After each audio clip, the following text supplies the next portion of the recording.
వ్యవసాయ రంగ అభివృద్ధి, రైతుల సంక్షేమానికి బృహత్ ప్రణాళిక. Godavari project chairman Sunil Kumar.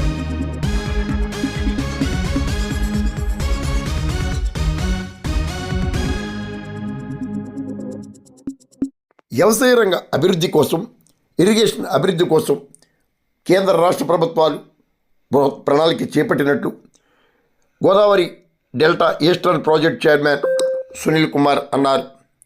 పెదపూడి మండలం చింతపల్లి లోకుల వద్ద డిస్ట్రిబ్యూటరీ కమిటీ చైర్మన్ సానా శ్రీనివాసరావు అధ్యక్షతన అనపర్తి ఎమ్మెల్యే నల్లమిల్లి రామకృష్ణారెడ్డి ముఖ్య అతిథిగా ఇరిగేషన్ సిబ్బందికి, లస్కర్లకు టార్చ్ లైట్లను, డైరీలను పంపిణీ నిర్వహించారు.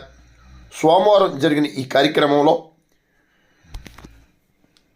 నీటి సంఘాల అధ్యక్షులు కోర రామన్న చౌదరి, తోటకూర వెంకటేశ్వరరావు, ఆరుముల్లి వాసు తదితరులు పాల్గొన్నారు.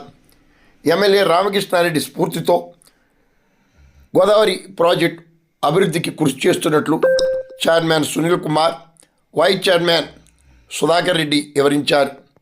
ఎమ్మెల్యే రామకృష్ణారెడ్డి ఆధ్వర్యంలో జరుగుతున్న అభివృద్ధి రాష్ట్రానికే అనపర్తి నియోజకవర్గాన్ని ఒక మోడల్ నియోజకవర్గంగా అభివృద్ధి చేస్తున్నట్లు గోదావరి ప్రాజెక్ట్ చైర్మన్ సునీల్ కుమార్ అభివర్ణించారు.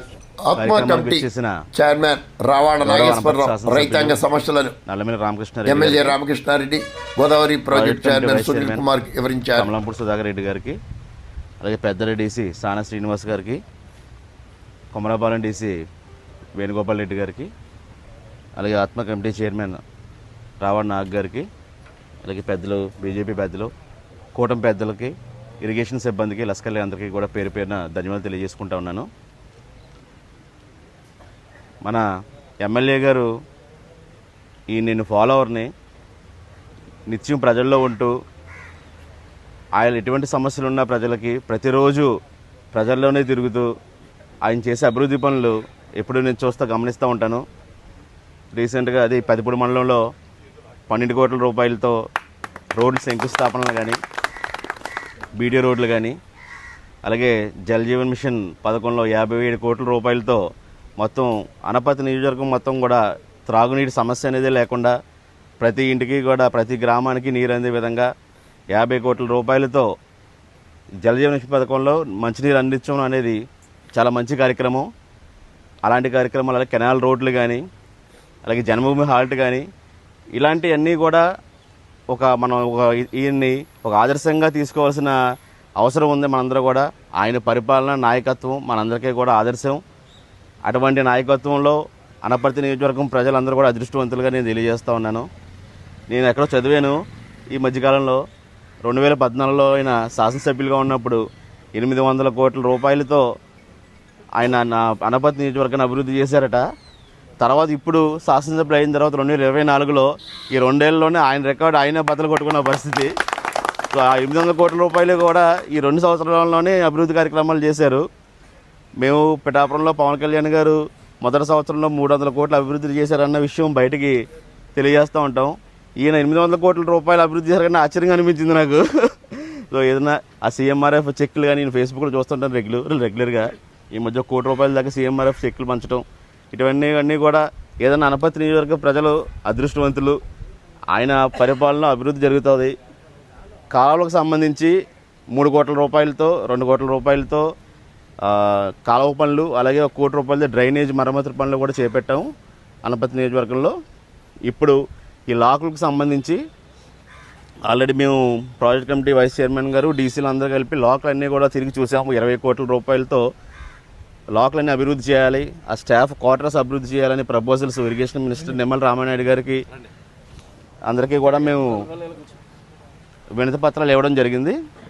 అయితే రాష్ట్ర బడ్జెట్ ప్రవేశపెట్టిన బడ్జెట్లో రీసెంట్గా 200 కోట్ల రూపాయలు డెల్టా ప్రాంతానికి అభివృద్ధికి కేటాయించడం జరిగింది. ఆ డెల్టా ప్రాంతంలో ఏదైతే ఈ లాకులు మరమ్మతులు ఉన్నాయో, అవుట్ఫాల్స్ లూయిస్లు, తర్వాత ఈ క్వార్టర్స్, కాంక్రీట్ వర్క్లు ఏవైతే ఉన్నాయో ఆ 200 కోట్ల రూపాయలతో మనం చేసుకునే వెసులుబాటు కల్పించారు. ఈస్టర్న్ డెల్టా పరిధికి ఒక 75 కోట్ల రూపాయల దాకా మనకి గ్రాంట్స్ వస్తాయని తెలియజేస్తూ ఉన్నాం. ఇప్పుడు ఈ మధ్యకాలంలో కాంక్రీట్ వర్క్లకు మనకి గ్రాంట్లు రాలేదు కాబట్టి ఇలా శిథిలావస్థలో ఉండిపోయిన పరిస్థితి. 75 కోట్ల రూపాయలు అంటే అన్ని కాంక్రీట్ వర్క్లు ఇంచుమించుగా మనం పూర్తి చేసుకోవచ్చు. అది కూటమి ప్రభుత్వం రైతుల పట్ల ఉన్న మనం చెప్పుకోవచ్చు. రైతుల పట్ల ఉన్న దానికి ఉన్న ప్రేమగా చెప్పుకోవచ్చు. అలాగే సార్ దృష్టిలో కూడా కొన్ని పెడుతున్నాం సార్. ఇప్పుడు ఓఎన్ఎంకి సంబంధించిన వర్క్స్ కూడా ఈ మంత్ ఎండ్కి కాంక్రీట్ వర్క్స్ కూడా అన్నీ కూడా మనం ప్రపోజల్ సబ్మిట్ చేయమని చెప్తా ఉన్నారు.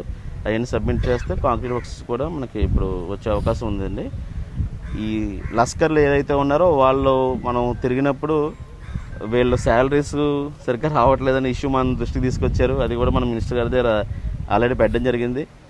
నైట్ రాత్రి పగలు లస్కర్లు ఈ నీరు సరిగ్గా అందించడానికి రైతుల కోసం పనిచేస్తూ ఉంటారనే ఉద్దేశంతో వాళ్ళకి ఏదో చిన్న చిరు సాయం కింద లైట్లు అందిద్దాం అని ముందుకు వచ్చాము.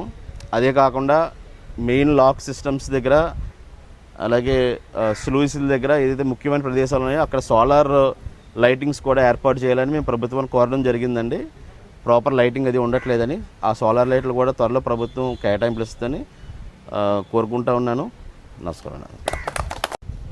చాలా మంచి కార్యక్రమాన్ని వారు చేపట్టడం జరిగింది. మరి ఏదైతే ఈ రెండో పంటకు సంబంధించి వంతుల వారీ విధానం వచ్చిందో ఈ వంతుల వారీ విధానంలో లస్కర్లు తీవ్రంగా శ్రమించాల్సిన అవసరం ఉంది. రాత్రిపూట వాళ్ళు లాకులు ఓపెన్ చేయడానికి కానీ షట్టర్లు ఓపెన్ చేయడానికి కానీ క్లోజ్ చేయడానికి కానీ వాళ్ళు తిరగాలి అంటే ఇబ్బందులు ఎదుర్కొంటున్న నేపథ్యంలో వారికి సౌకర్యవంతంగా ఉండాలని టార్చ్ లైట్ ఇవ్వడం చాలా అభినందనీయం. ఒక్కొక్కటి 500 రూపాయల కాస్తో ఈ కార్యక్రమాన్ని వారు చేపట్టారు మొత్తం ప్రాజెక్టు పరిధిలో. అదేవిధంగా వారు రూపొందించిన డైరీ కూడా చూడడం జరిగింది. వారికి పర్యావరణం పట్ల ఎంత ఆసక్తి ఉందనేది కూడా ఈ సందర్భంగా వారిని హృదయపూర్వకంగా అభినందిస్తూ ఉన్నా.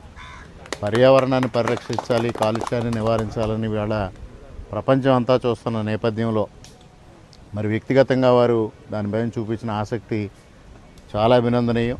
పర్యావరణ పరిరక్షణ కోసం ఏదైతే పర్యావరణ శాఖ కూడా పవన్ కళ్యాణ్ గారి దగ్గర ఉంది, వారి నేతృత్వంలో జన సైనికులందరూ కూడా ఆ కార్యక్రమానికి కృషి చేయాలి. దానికి తోడుగా కూటమి నాయకులందరూ కూడా ఆ కార్యక్రమం పైన కృషి చేయాలి. వాళ్ళ కేంద్ర ప్రభుత్వం కూడా మొన్నటి బడ్జెట్లో ముఖ్యంగా పర్యావరణ పరిరక్షణ కోసం, ప్రకృతి వ్యవసాయం కోసం పెద్ద ఎత్తున నిధులు కేటాయించడం జరిగింది.